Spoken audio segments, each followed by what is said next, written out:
I wish I was never married to him. Warning, some audiences may find this content disturbing. View at your own discretion. Welcome to the House of Reddit. Today, we share some recent r/confessions posted on Reddit.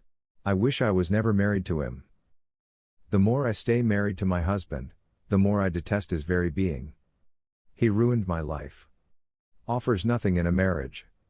I was better off alone. I would still have more money, time, and self-esteem. I hate him.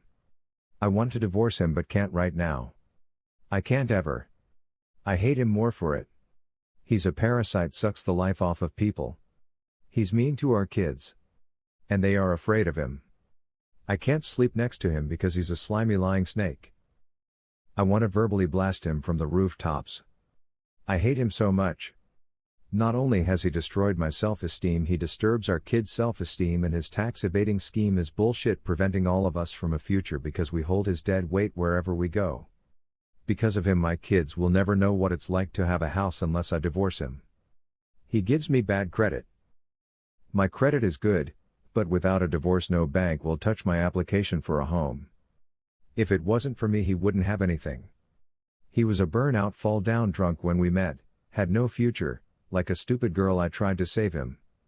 He quit drinking, but he's still a bum who looks for a mom, not a wife. He's a fucking porn addict scumbag who can't keep a woman. I wish I never had to see him again. He sucks the love and life drive from my soul. Once upon a time, if I would have been enough, I wouldn't feel this way, but years of neglect will do this to a person. Year of being on the other side of porn addiction. I will laugh when he loses. I will have a grin from ear to ear the day I can shed that 120 pounds of asshole out of my life. I love my kids, but I'm not convinced anymore that I love them more than I hate him. I'm a male, molested as a kid, and I liked it. The title really says it all, and I've never really known exactly what to make of this situation. It's never once bugged me. First, it was something I'd brag about to my friends in high school. Then it became something I was just neutral on. The woman who did it to me was a piece of crap for doing what she did. Sometimes I wish I could talk to her and get some sort closure or perspective, but she's been dead for years now, so that will never happen. I've just never felt very violated or traumatized in any way. The only time this has ever seriously affected my life was when I was already an adult. I've always felt very lucky in that regard. Regardless, I had an ongoing sexual relationship with this woman from the age of 12 to 17 years old. The very first time I ever had an orgasm was with her mouth, as she taught me to say. Before I had ever even masturbated, I had gotten a BL job. Which is perhaps one of the few very noticeable consequences of this situation. I never really masturbated growing up. Throughout the entirety of my teenage years, I'd done it maybe 4 or 5 times. And to this day I still do not do it at all. It's not enjoyable to me in any way whatsoever. As privileged and trivial as this may sound. That's the big point of personal resentment I have. That I was robbed of the opportunity to discover my own sexuality as a child like everyone else gets to do. Sometimes I still feel incomplete in a strange way. You know? I never felt that way until a therapist put it into my head, but he was right on the money. I met this woman when I was 8. She was a friend of my friend's mother, who I'll call Mike. Me and our other friends, who I'll call Jose and Rosa, used to always go over to Mike's house. Rosa is a lesbian. She discovered this very young and made sure everyone knew it. So while mine and Jose's parents were very homophobic, hardcore Catholic Mexican parents tend to feel this way, Mike's had no problem allowing us to all hang out alone together. Mike, Jose, and myself never paid too much attention to this lady, whose real name since she's dead and it really doesn't matter, was Brianna. Not until we were around 11 years old when we started to be attracted to girls and realized that she was a very attractive woman. Rosa, on the other hand, never liked her. At all. I still remember the very first day that she came by the house when the 3 of us were watching Friends on the couch.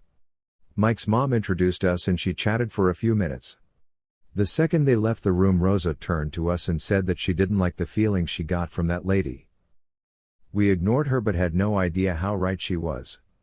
Time passes and we're now all 12, with the exception of Rosa since she turned 13 3 months before us. At this point us three boys were hormonal as hell and I was the only one that hadn't discovered how to masturbate yet. A nice little tidbit which I didn't learn until years later. The three of us did have one big thing in common though.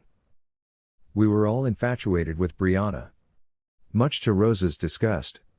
We'd all go to Mike's house 4 days a week for a few hours after school and she would be there at least 3 out of the 4. Whenever she showed up we'd magically take the trek downstairs or inside and come up with excuses to be in the kitchen where her and Mike's mother would sit and talk.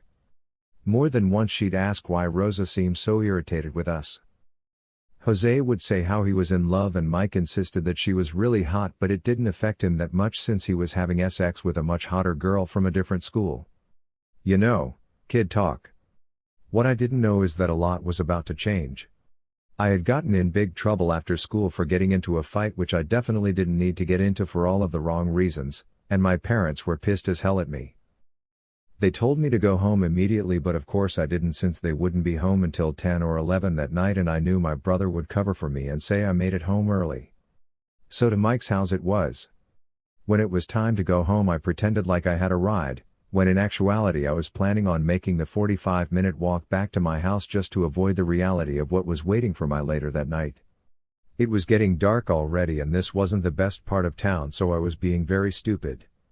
As I'm walking a car slows down by me and honks.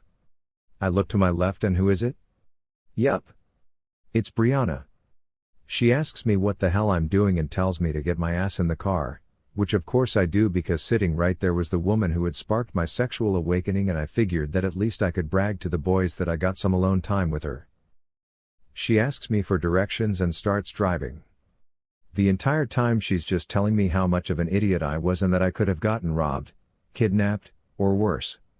All the while I'm just pretending like I'm listening and trying to hide the fact that I was staring at her cleavage.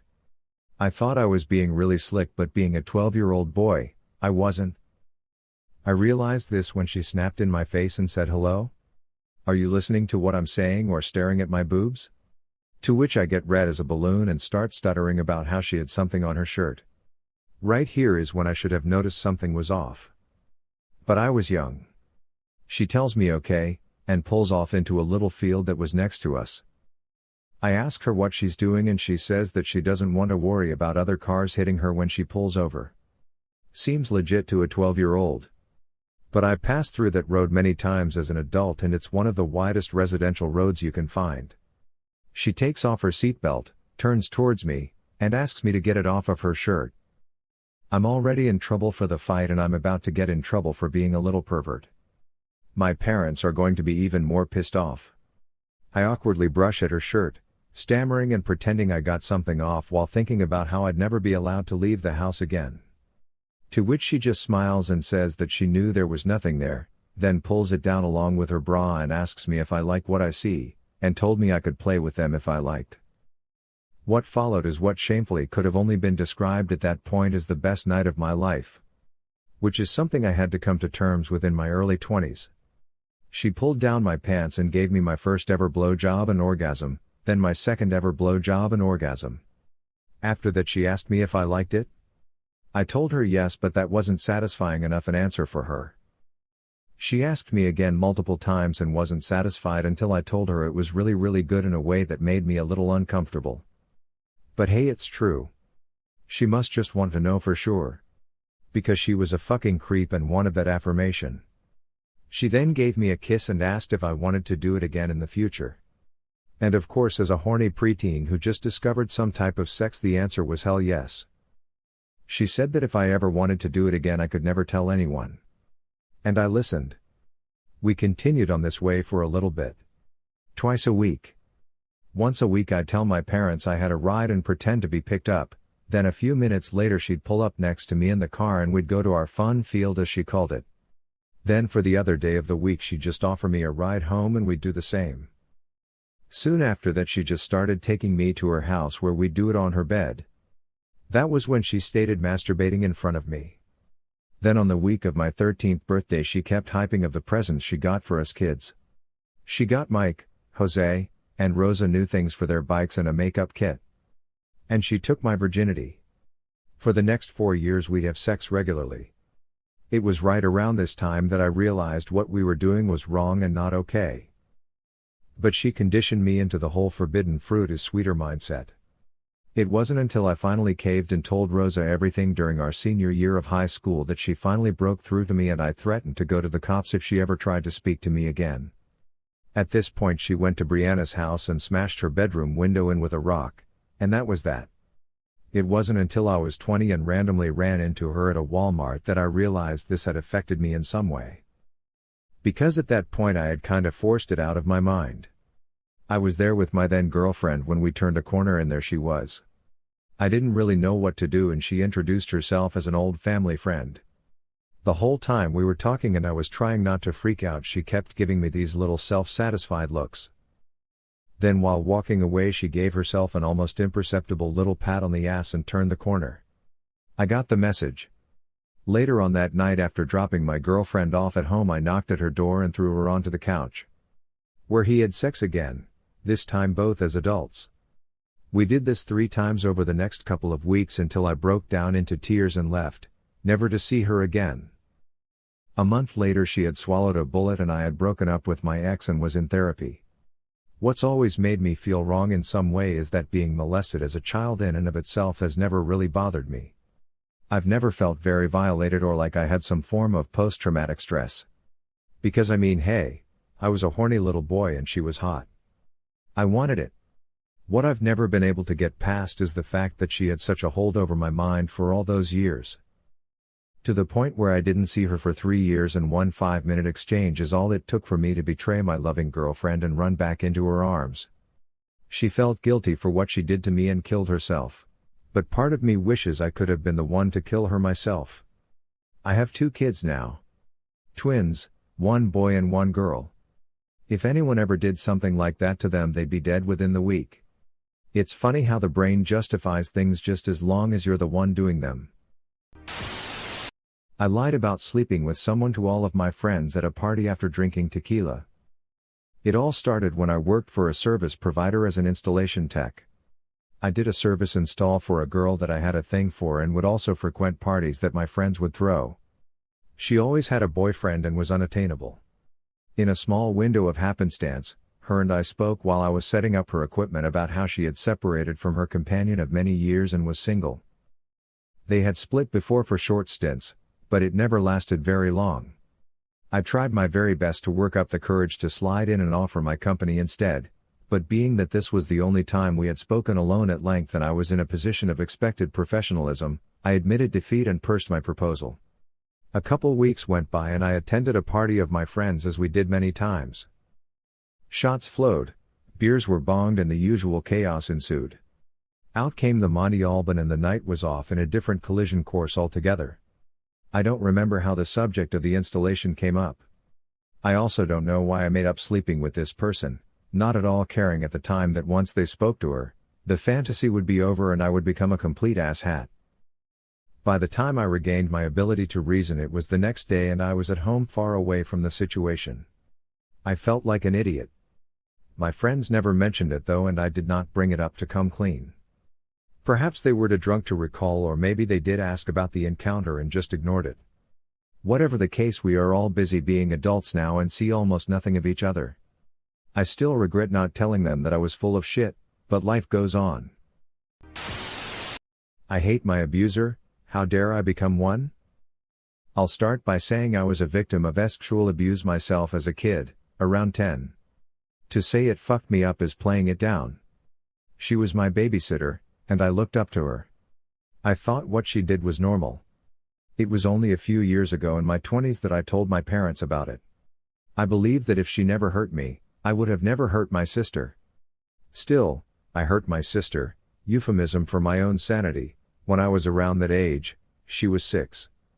I remember feeling like what I was doing would get me in trouble, but I would do it anyways. I remember she would ask me to at times. That's not to say I don't blame myself daily and push the thought to the back of my mind whenever it bubbles up. I hate myself for it. I vowed myself that if it ever got out, a life from there wouldn't be a life worth living. Today, we're both in healthy relationships and have a great sibling bond with one another. She asks me about college applications and I tell her about what living away from home is like. Just now she sat down with me and told me that when she and her boyfriend were intimate, she suddenly started crying without any reason why. Listening to her story, I remembered the same feeling I felt when I was intimate with my partner, only I understood that it was rooted in sexual trauma. I've been able to receive help for my trauma, she has not. I don't think she remembers. I've never asked because I'm scared to re-traumatize her. I've never even told a therapist this because I'm afraid my life would change, that I would be grouped with the men who follow women in the dark and hurt children. I've never thought about doing anything like that to a child. I remind myself constantly that I was just a kid. I didn't know what I was doing, I was only doing what I understood from someone I looked up to. I don't know if that's enough.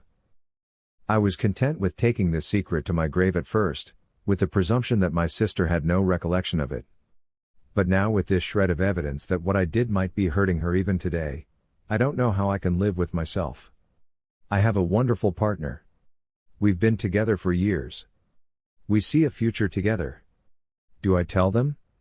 How could I possibly? My rationale is that isn't part of who I really am, so they don't need to know. I think under that reasoning is a deep guilt and fear of the consequence. My family is just piecing itself back together now after years of conflict between my parents. Finally we're feeling like a unit again with me back home during core. I'm so scared that if I say something I'll mess it all up, everything will fall apart. My family will abandon me, my friends and partner would, and I would feel like I deserved it. What do I do now? I can do what I've been doing, repressing the memory deep down. That was a child, she didn't know what she was doing. She was a victim too. She didn't mean to, but that doesn't mean it didn't happen. I am lost. I've resorted to contacting my abuser, the first time I've ever done so, to ask how she handles the guilt. How she lives with herself. Is it a bad idea to do that? I got a kid expelled from my school for something I did. This kid was a bully and bullied me for a couple years. That being said, it doesn't excuse what I did but will explain certain parts.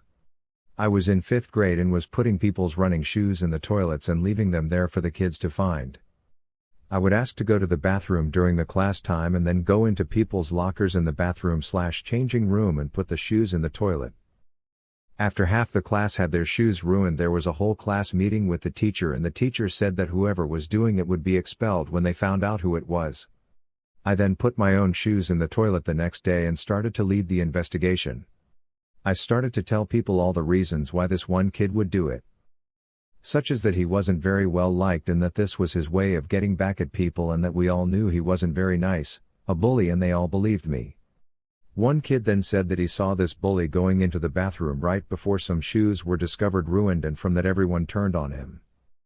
Not joking when I say that I truly felt bad when he got expelled, especially on the back of there being no real evidence and also knowing that he ended up going from a private school to a public one because he got expelled for destroying personal property. If you enjoy this video, please be sure to like, share, comment, and subscribe. If you have any suggestions for future videos, please let us know in the comments below. Turn on the notifications to know when we post new videos. Thank you for coming to the House of Reddit.